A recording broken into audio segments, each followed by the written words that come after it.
Bismillahirrahmanirrahim. Assalamualaikum warahmatullahi wabarakatuh. Salam sejahtera untuk kita semuanya. Sahabat Dalyana berbagi dimanapun saja berada. Jumpa lagi kita melalui channel Dalyana berbagi ini. Channel yang membagikan berbagai ilmu pengetahuan, pembelajaran, pendidikan, pelatihan, dan berbagai informasi terkait dengan itu. Kali ini kembali kita akan melanjutkan tanya jawab terkait sekolah penggerak atau program sekolah penggerak, masih berkaitan dengan pembelajaran dengan paradigma baru yang sekarang menjadi kurikulum prototipe di 2022 ini, dan di 2024 nanti rencananya akan diputuskan apakah kurikulum prototipe ini akan diberlakukan secara menyeluruh atau masih seperti sekarang diberikan kebebasan setiap satuan pendidikan apakah mau menerapkan kurikulum prototipe seperti yang dilaksanakan di sekolah-sekolah penggerak atau mau menerapkan kurikulum 2013 secara utuh atau menerapkan kurikulum 2013 yang disederhanakan. Kali ini masalahnya masih terkait dengan proyek, terutama pelaporan proyek, kemudian laporan hasil belajar atau raport, dan STTPA. Kita akan bahas pertanyaan-pertanyaan dan jawaban nomor 157 sampai 164. Bagaimana pertanyaan-pertanyaannya akan saya bagikan melalui share screen berikut ini, di mana saya sekedar membacakan dan bila perlu menjelaskan, saya berikan penjelasan terkait dengan tanya jawab yang ada di web program sekolah penggerak.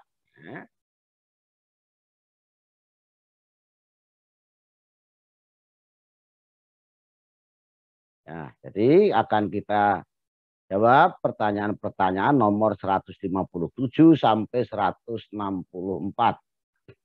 Ini pertanyaannya. Nomor 157, bagaimana cara melaporkan hasil proyek yang meningkatkan profil pelajar Pancasila itu? Nah, melaporkan hasil belajar ya, maksudnya hasil belajar terkait dengan proyek yang meningkatkan profil pelajar Pancasila. Hasil belajar melalui proyek yang ditulis dalam raport siswa akhir tahun atau raport semester 2 dalam format yang berbeda dengan hasil belajar intrakurikuler. Hubungan ini menggambarkan perkembangan sub-elemen profil pelajar Pancasila yang dipilih dalam tema proyek di tahun ajaran tersebut. Jadi, raport hasil belajar terkait dengan proyek pelajar Pancasila itu ditulis tersendiri, ya ini ada di raport siswa akhir tahun atau raport semester 2. Formatnya berbeda dengan hasil belajar intrakurikuler. Apakah nanti mau dipisah atau ditulis di dalam satu raport itu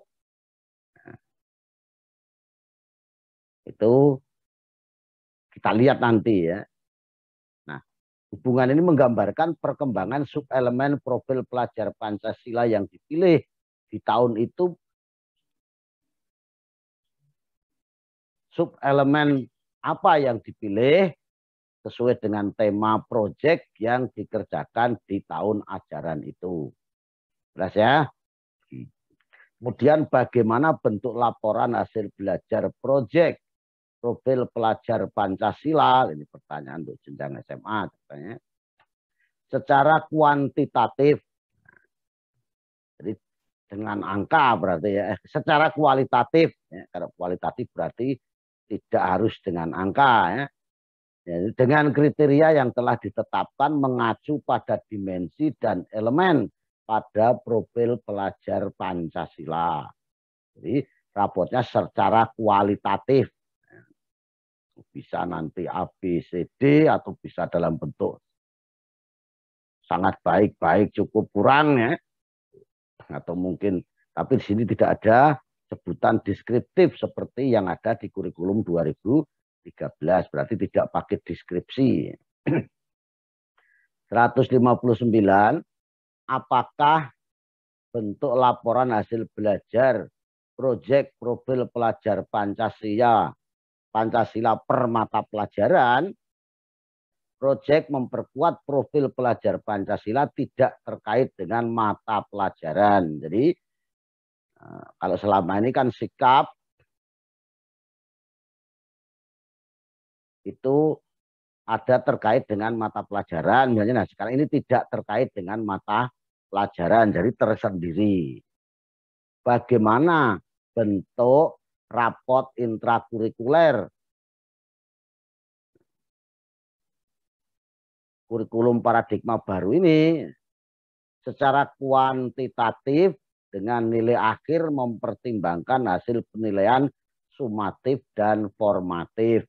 Jadi kalau rapot hasil belajar itu secara kuantitatif, jadi menggunakan angka dengan mempertimbangkan nilai akhir hasil penilaian sumatif dan formatif. Nah, kalau selama ini nilai formatif itu tidak digunakan untuk nilai rapot, yang nilai rapot itu berdasarkan penilaian harian, kemudian tengah semester dan akhir semester. Bahkan kalau teorinya dulu itu penilaian formatif itu tidak dimasukkan di dalam rapot. Yang dimasukkan di dalam rapot itu adalah nilai subsumatif dan sumatif. Tapi di sini formatif pun dimasukkan ke dalam rapot. Ya kita ikuti saja ya kan. Boleh saja Anda tidak setuju, tapi harus ikuti aturan ini. Kalau sudah menerapkan kurikulum paradigma baru atau kurikulum prototipe. Adapun kurikulum 2000 yang masih menerapkan kurikulum 2013 ya sebagaimana yang diatur dalam standar penilaian terkait kurikulum 2013. Ya meskipun standar penilaian itu belum dirubah, tapi untuk kurikulum prototipe ini rapotnya hanya disebutkan dengan angka dan juga tidak dipisahkan antara pengetahuan dan keterampilan. Dijadikan satu.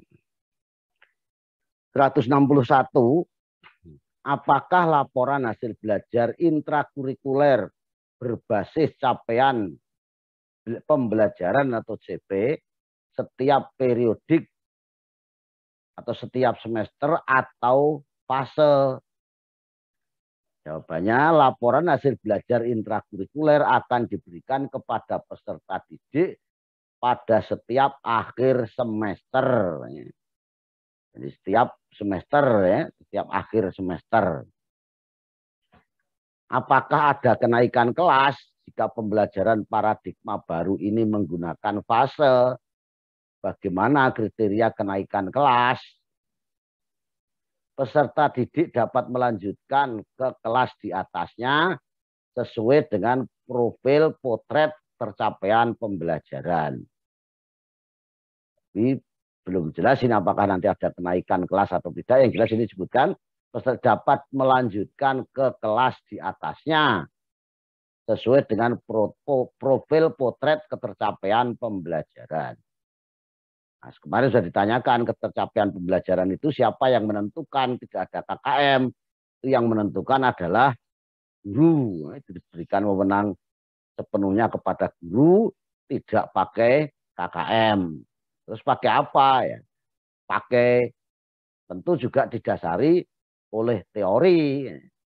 Nah, teorinya yang seperti apa silahkan nanti Bapak Ibu guru untuk menentukannya.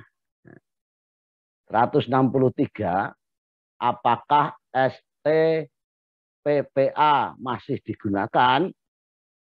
Ya, STPPA adalah rujukan utama Kemendikbud dalam merancang CP. STPPA juga dapat digunakan untuk menyatukan tumbuh kembang anak dari tahun ke tahun. CP tidak dirancang untuk menghilangkan perkembangan dari tahun ke tahun, tidak dirancang untuk menghilangkan perkembangan dari tahun ke tahun, karena CP merupakan tujuan dari program pembelajaran di PAUD yang dicapai di akhir program PAUD sebelum anak melanjutkan ke jenjang SD. 164 jadi banyak baikkan dengan PAUD ya.